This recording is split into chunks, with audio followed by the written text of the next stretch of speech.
Через дратівливість і стрес сім'я може опинитись над прірвою у стосунках. Поповнюємо рівень магнію. Магнікум. Гармонія сімейних стосунків.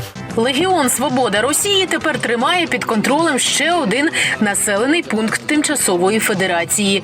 Це Горьковський Білгородської області, повідомили в Легіоні. Поточнили, це спільна робота разом із добровольцями із Ічкерії. У Сибірському батальйоні додали, що бійці зайняли будинок місцевої адміністрації. Раніше російські добровольці закликали мешканців Курської та Білгородської областей терміново евакуюватися, адже військова операція там триває. 17 березня бійці оголосили про 3-й гуманітарний коридор для виїзду цивільних, а після цього обіцяли продовжити удари по путінських військах. Я чуть не обоссался, блядь. Тим часом у Білгороді росіяни спостерігають уже звичну картину. На вулицях потрощені будівлі, палають авто. Доки путінські посіпаки розповідають, що знищено усі БПЛА, місцеві показують наслідки прильотів. Вот осколок прилетел, человек погиб. Вот лежит, жесть, пацаны. Вон прям сюда прилетело. Жесть вообще. У мережі також публікують відео з чорним стовпом диму, що здійнявся над містом. Росіяни фільмують із балконів уламки на асфальті. Вон прям на дороге, вон бутылка. В чате пришло оповещение военной тревоги, муж был в ванной в этот момент. Я только хотела встать, услышала хлопок. Так звані хлопки росіяни чули й у Московській області, зокрема поблизу Костянтинова. Мер Москви повідомив, 4 БПЛА буцімто знищили місцеві сили ППО. Один із них став причиною пожежі в Домодєдові. О, летит стопудово. Ой, блядь. Сейчас над этим же местом, да, летит? Пролетіло й над Краснодарським краєм. І результативно. У ніч на 17 березня там палав нафтопереробний завод. За атакою стояла Служба безпеки України. Про це з посиланням на джерела в правоохоронних органах написали низка українських ЗМІ. Людей, конечно, тьма. Горит.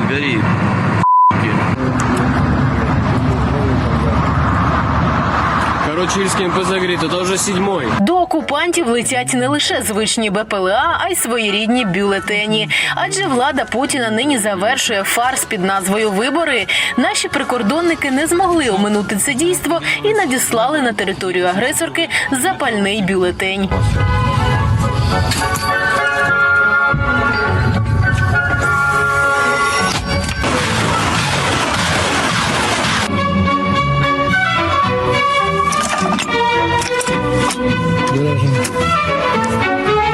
Метровий бюлетень, 1, вогонь!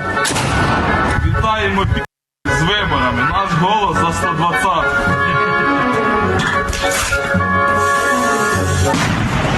Прикордонні області – постійна мішень для ворога. У Держприкордонслужбі розповіли, днями на Сумщині наші військові завадили 3 ворожим ДРГ пролізти вглиб території країни. По диверсантах відкрили вогонь на ураження. Плани супротивника зірвано. Ворог відійшов.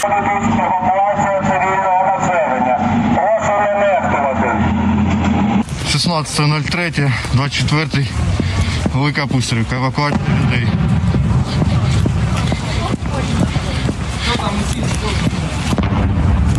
Але прикордонні міста і села ворог знищує з території Росії планово і системно. А в останні тижні обстріли цивільних об'єктів посилилися. Окупанти розбомбили центр Великої Писарівки, селище на Сумщині на межі з країною-агресоркою. Влада каже, тут небезпечно і закликає евакуюватися. Шановна громада, сьогодні ворог знищив центр селища Велика Писарівка. Сподіваюся, що кожен з нас зробить висновок про те, що життя найцінніше і прийде на евакуацію. У Генштабі кажуть, росіяни активізують ДРГ та завдають ударів по прикордонню, аби не дати змогу ЗСУ перекинути військо на інші напрямки. Провокації ворог проводить і щодо нашої авіації. У головному управлінні розвідки спростували брехню росіян про буцімто збиття гелікоптера Black Hawk. Ці екіпажі продовжують бойову роботу і перебувають у чудовому робочому стані, запевнили в ГУР.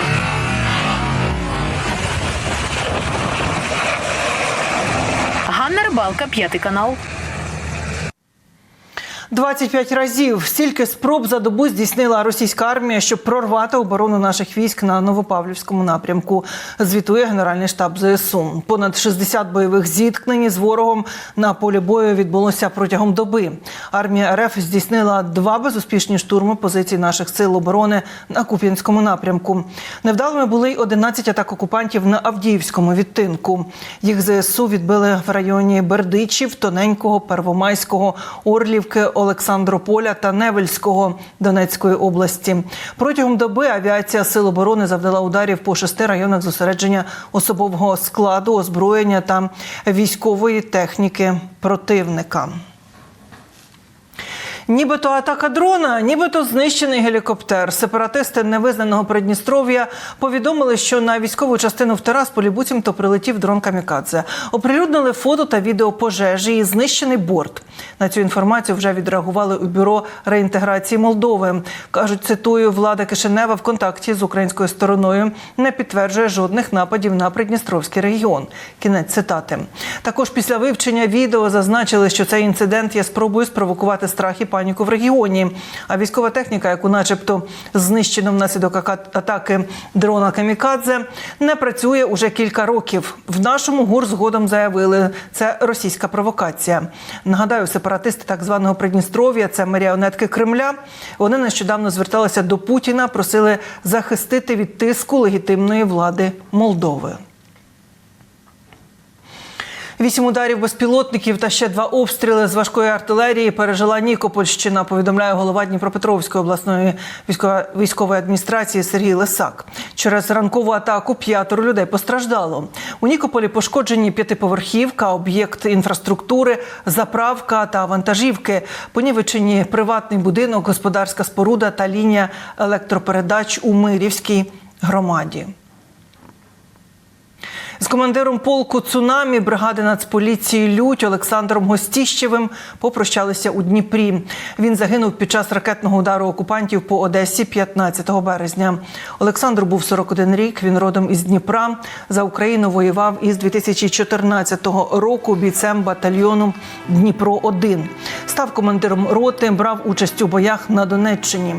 Завдяки успішній роботі батальйону тоді вдалося вивести з оточення в Іловайську військовослужбовців ЗСУ. З початком повномасштабного вторгнення Росії поліцейського призначили командувачем зведеного батальйону поліції Одеської області «Цунамі». У 2023 році на базі батальйону було створено штурмовий полк. Його бійці разом із підрозділами Сил оборони України брали участь у звільненні Кліщіївки, що на Бахмутському напрямку, а також у бойових діях біля Майорську, Курдюмівки та Богданівки. Попрощатися з Олександром Гостіщевим прийшли рідні, близькі, побратими та керівництво Національної поліції.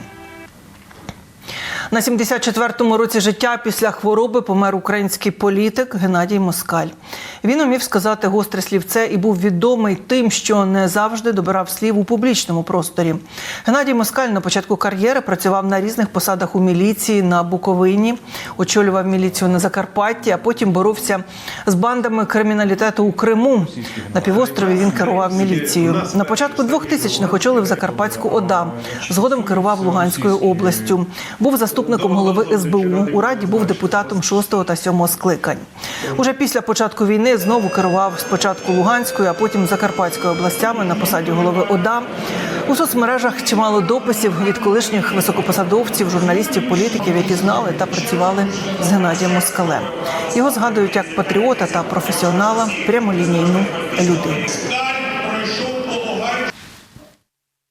Мабуть, в суспільній свідомості вже якось забулося, що Геннадій Москаль у 97-2000-х роках був заступником міністра внутрішніх справ України, начальником головного управління МВС в Автономній Республіці Крим. Саме йому вдалося розгромити місцеві страшні та всесильні кримінальні угруповання «Сейлем» і «Башмаки» та декриміналізувати кримську владу. Це була жорстока і страшна боротьба, і в історії Криму це залишиться однією з дуже важливих сторінок.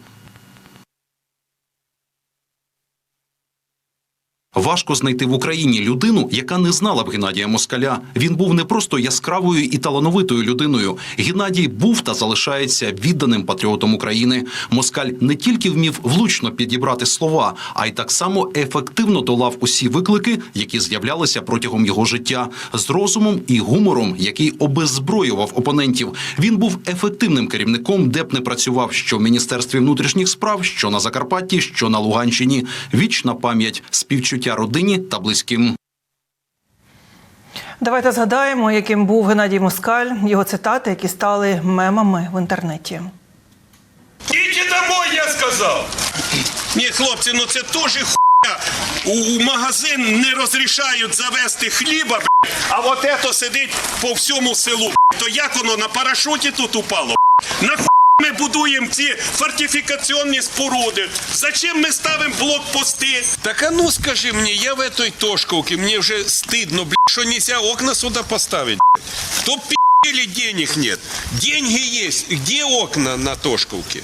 Очередна від Януковича партія, тот звідти херню говорить, а вона звідси. І ми маємо це все слухати. Ваша партія регіонів вже затрала всіх, і ви хочете нас теж. Кравчук дуже добре сказав, що плели, і на березі втопилися. Вибачте, я би сказав, плели, а вони на березі всралися. Ти від кого? Від СБУ чи від МВС? Ну, кажи чесно, з 7-ї служби. Звідки? З якої? Ну, з якої? Ну, то що дивишся на мене, як баран на нові ворота? Скажи, пішов ти разом зі своїм телеканалом.